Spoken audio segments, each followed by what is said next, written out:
Magkapatong yung laptop dito tsaka yung printer. So, ang gagawin natin, ito ang ilalagay natin. So, tingnan natin kung ano magiging itsura. Yan, naging ganyan ang itsura. So, kung gagawin kong nasa taas yung printer, mahirapan naman ako pag babalik na rin ko yung bond paper or magsiserox.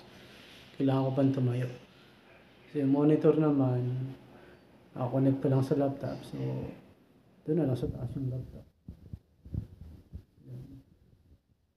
Pwede kang maglagay ng mouse or